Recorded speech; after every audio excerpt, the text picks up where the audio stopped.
ഇന്ന് തന്നെ ഡൗൺലോഡ് ചെയ്യൂ. കാണൂ നിങ്ങളുടെ ഫേവറേറ്റ് ഷോസ്. നട്ടുച്ച നേരത്ത് പോലും പ്രേതങ്ങൾ ഇറങ്ങുന്ന കാട്ടുപ്രദേശ പാണ്ഡവപ്പാറ.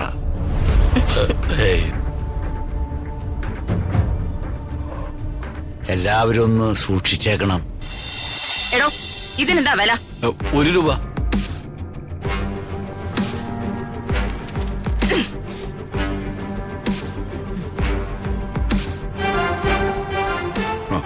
പ്രതാപ, ഇനി അങ്ങോട്ട് ഞാൻ നിന്റെ കൂടെയാ വരുന്നേ.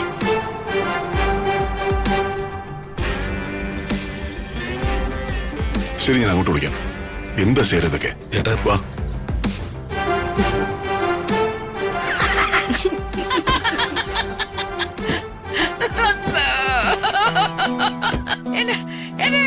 എനിക്ക് വയ്യേ.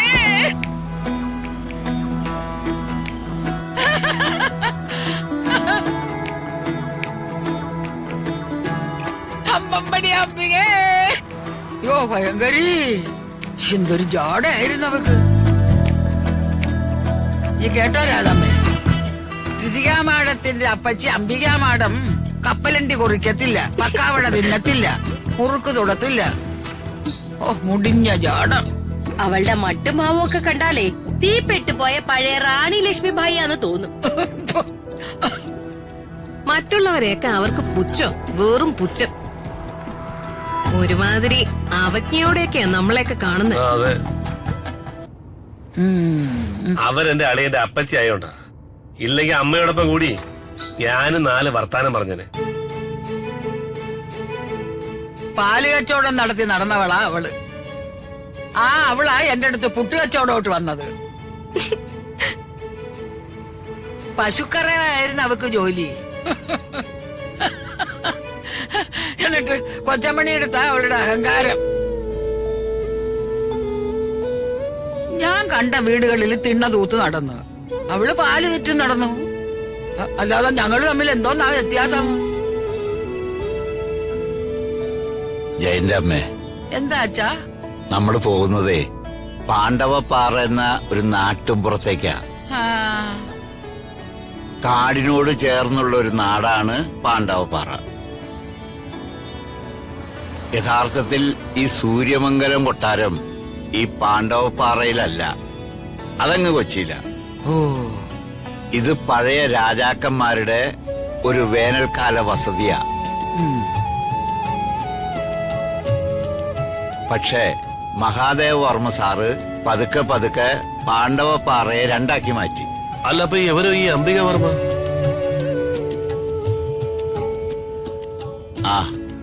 അതൊക്കെ കഥ വേറെയാ. അംബിക മാഡത്തെ കുറിച്ച് പാണ്ഡവപ്പാറയിൽ ചെല്ലുമ്പോ നിങ്ങൾ കേൾക്കാത്ത പലതും കേൾക്കും.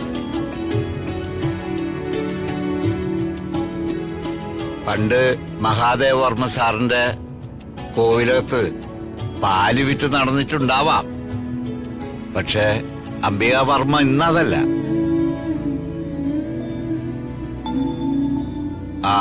അതൊന്നും കണ്ടില്ല കേട്ടില്ല എന്ന് നിങ്ങൾ നടിച്ചേക്കണം. അവരൊരു ഭയങ്കരിയാണെന്ന കാര്യം നിങ്ങൾ ആരും മറക്കരുത്.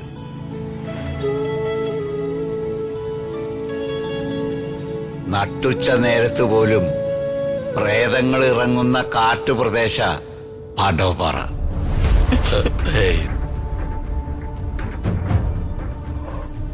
എല്ലാവരും ഒന്ന് സൂക്ഷിച്ചേക്കണം. അറുങ്കൊല അടിച്ചു മരിച്ചവരാ അതിലേറെ പേരും.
സത്യത്തിൽ നിങ്ങളുടെ പേരിലുള്ള കൃഷിസ്ഥലം അങ്ങേര് കൈയേറിയിരിക്കുന്നു. അതെ തമ്പ്ര.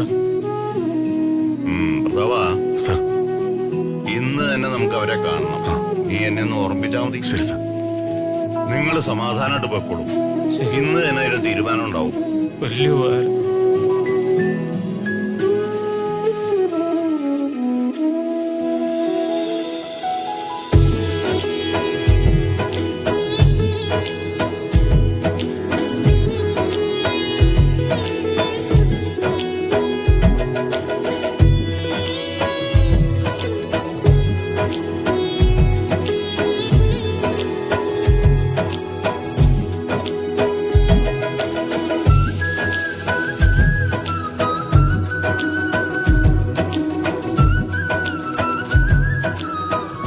നമസ്കാരം തമ്പ്ര. അങ്ങേരെന്നും കുടിച്ചിട്ട് വരും. കുടിയിൽ എന്നും തല്ലും വഴക്കോ തമ്പ്ര. എന്താ ചെയ്യണ്ടെന്ന് അറിയില്ല തമ്പ്ര. തമ്പ്രൻ എന്തേലും ചെയ്തു തരണം. സർ. അത് ശരി, അവൻ അത്രയ്ക്കായോ? പ്രഭവാ, സർ. അനുസരിച്ചില്ലെങ്കിൽ 2 കൊടുത്തിട്ട് പിടിച്ച് കെട്ടിയിട്. എന്നിട്ട് എന്നെ വിവരം അറിയിക്കേ. ശരി സർ. ഞാൻ വരാം. ആ. ചെല്ല്. വേണ്ട. ഇന്ന് തന്നെ അതിന് തീരുമാനം ഉണ്ടാവും. ചേട്ടനും കൂടെ വാ. നടക്കാം. ചെല്ലേ.